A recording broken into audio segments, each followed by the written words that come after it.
Jason Hickel, another fool with foolish ideas. Unsupportable blather as a recipe for utopia. A friend of mine sent me an Instagram post by Jason Hickel. For those of you who are not familiar with Hickel, Wikipedia describes him as follows. Jason Edward Hickel, born 1982, is an anthropologist and professor at the Autonomous University of Barcelona. Hickel's research and writing focuses on economic anthropology and development, and is particularly opposed to capitalism, neocolonialism, as well as economic growth as a measure of human development. He is known for his books The Divide, A Brief Guide to Global Inequality and Its Solutions, 2017, and Less is More, How Degrowth Will Save the World, 2020. A critic of capitalism, he argues that degrowth is the solution to human impact on the environment. The post is lengthy, but I have included it because I don't want to be accused of taking something out of context or omitting something that is important to the comments made. The only edits I made were a couple of commas because my word editor suggested them. Below in the next long paragraph is Hickel's entire post. The problem with liberalism is that it rests on a fundamental contradiction that cannot be solved. It will always fail, it will collapse, and this explains everything about our current moment. Liberals try to hold two commitments in once. On the one hand, they are firmly committed to capitalism. On the other, they express support for principles such as human rights, democracy, equality, freedom of speech, environment, and rule of law. This duality is the core of liberalism. But there's a problem. Capital accumulation requires cheapening labor and nature. This eventually comes into direct conflict with principles of rights and equality. And whenever this conflict appears, the liberal ruling class sides with capital, abandons their lofty principles, and throws the worker and nature under the bus. Every single time. This results in flagrant displays of hypocrisy. They run on nice-sounding platforms, but end up either betraying their promises or actively working against their stated values. They'll slash public services, bail out banks, imprison journalists, beat up students, expand fracking, coup democratically elected leaders in the global south, bomb liberation movements, fund genocide. They'll even trash international law itself, anything that's needed to maintain the conditions for capital accumulation. At most, they may try to negotiate mediocre compromises, a few social policies here and there, some aborting rights, a tiny increase in the minimum wage, but nothing that might pose any serious threat to capital accumulation. Thus, the soul-crushing slowness of liberal incrementalism. Ultimately, they are unwilling to take any of the obvious steps that would actually resolve our urgent social and ecological crises. This is why nobody trusts liberal politicians. This is why they come across as so fanatically insincere and even sneering. This is why they feel so spineless and empty. The center cannot hold. Liberalism will always collapse, inevitably handing power to fascists, and this is not acceptable. There's only one way to overcome this deadly impasse, and that is to mobilize a social alternative. A political movement that can unite working classes, overcome capitalism, deliver real economic democracy, and enable us to achieve rapid progress towards social and ecological goals. Hickel, much like other noted thinkers of the day, such as Yuval Harari, Scott Galloway, and Nawaz Maxwini, is a master at word manipulation, easily mixing definable concepts to support his viewpoint. I have written articles about Harari, Galloway, and Maxwini. Let's start off by defining a few terms. Hickel begins by mentioning liberalism. ChatGPT describes liberalism as a political and philosophical ideology that prioritizes individual freedoms, equality, and the protection of human rights. It advocates for a government that operates based on the rule of law and democratic principles, ensuring personal autonomy and limiting arbitrary authority. Hickel then mentions capitalism. ChatGPT defines capitalism as an economic system characterized by private ownership of the means of production, the pursuit of profit, and market-based allocation of resources. It emphasizes voluntary exchanges, competition, and minimal government intervention in economic affairs. So far, so good. We have the definitions. But Hickel says liberals try to hold two commitments at once: capitalism and liberalism, inferring that you can't have both. You either have capitalism or you have liberalism. He supports this assertion by stating that capital accumulation requires the cheapening of labor and nature. You will note how Hickel quickly substitutes capitalism for capital accumulation. But capitalism is not capital accumulation. Capital accumulation involves the acquisition of capital on an ongoing basis. If you go back and look at the definition, the two concepts are not the same, and I would argue they are not even similar. Further, he states that capital accumulation requires the cheapening of labor and nature. Is that statement true?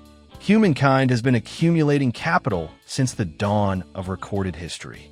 Pharaohs wanted pyramids. Kings wanted castles. Turks wanted territories.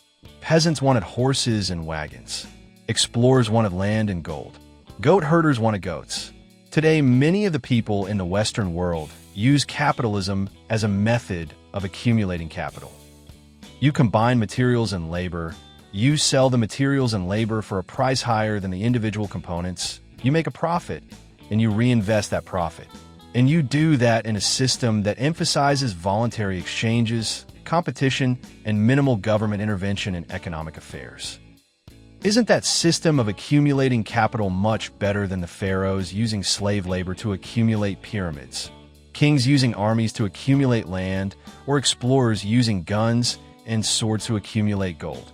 How did the accumulation of capital cheapen labor? And what does that even mean? A typical worker in 1500 would have earned the equivalent of $1,000 to $5,000 annually in today's dollars. The average worker in the U.S. today earns about $60,000. By what metric has labor been cheapened? Further, the system that allowed for this extraordinary increase in the wealth of the common person was the capitalist system. Hickel then goes on to state that eventually the cheapening of labor, which hasn't actually happened, is in conflict with principles of rights and equality. And when that happens, the liberal ruling class sides with capital, abandons their lofty principles, and throws the worker and nature under the bus. He goes on to list the negative things the liberal ruling class does, such as slashing public services, bailing out banks, expanding fracking, imprisoning journalists, beating up students, cooping democratically elected leaders, bombing liberation movements, and funding genocide. So, let's break these activities down into categories. He says that the liberal ruling class imprisons journalists, beats up students, coups democratically elected leaders, bombs liberation movements, and funds genocide. I suspect you could point to a liberal ruling class who is engaged in all these activities. But you could also point to fascist ruling classes, communist ruling classes, royal ruling classes, socialist ruling classes, and Muslim ruling classes who have engaged in the same activities. So, it is liberal ruling classes, or is it ruling classes in general? And what does he mean by ruling classes? These activities were all engaged in by the governments of the day, elected or otherwise. How is it that the immaculate government he envisions will not do exactly the same? He then mentions slashing public service, bailing out banks, and expanding fracking. I think rational people could have an argument on either side of these issues. Is the government too big or too small? How many banks and which banks should we let fail? What policies make sense for oil exploration? According to Hickel, the ruling class and the citizens are not entitled to a discussion on any of these items. He believes that any policy that doesn't agree with his viewpoint is somehow against rights and equality. Next, he bemoans the slow pace of what he calls liberal incrementalism to solve the problems of the day. Well, that is how governments in Western democracies work. Dictators move quickly. Freely elected governments move slowly because all viewpoints are given a voice. Even so, our elected leaders in Western democracies, supported by such concepts as freedom, liberty, and capitalism, have made pretty good progress. In 1950, about 50% of the world population was in extreme poverty. Today, about 10% of the world's population is in extreme poverty. Okay, that took about 70 years, but in the scheme of things, 70 years to pull 40% of the world's population out of extreme poverty seems pretty good to me. He claims that these liberal politicians are unwilling to take any of the obvious steps that would actually resolve our urgent social and ecological crises. He never tells us what these obvious steps are. I suspect they are obvious because they are steps he would take or that he supports. And I also suspect that a lot of people would disagree with his obvious steps, and some might even think his obvious steps are lunacy. Then Hickel tells us that the statements he had made above, is why no one trusts these liberal politicians. Again, why single out liberal politicians? Please raise your hand if you trust communist politicians, socialist politicians, libertarian politicians, religious politicians, or any other politician you might want to name. We don't trust politicians in general because politicians have power, and power corrupts. The Founding Fathers knew this, and that was one of their arguments for small government. Hickel finishes off by saying that our political system will collapse into fascism without providing any proof or evidence, and suggests the cure is, you guessed it, another form of government. The one he suggests will unite working classes, overcome capitalism, deliver real economic democracy, and enable us to achieve rapid progress towards social and ecological goals.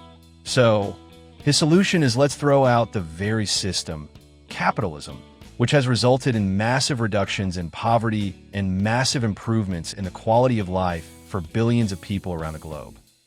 In the words of Milton Friedman, so that the record of history is absolutely crystal clear, that there is no alternative way so far discovered of improving the lot of the ordinary people that can hold a candle to the productive activities that are unleashed by the free enterprise system. I am all for people expressing their viewpoints, but please make logical, rational arguments. Hickel makes none. His widely circulated opinion memes are nothing but unsupportable blather. To make matters worse, he is a member of academia, presumably teaching this irrational thinking to our children, and people with limited wisdom are touting his words as a recipe for utopia.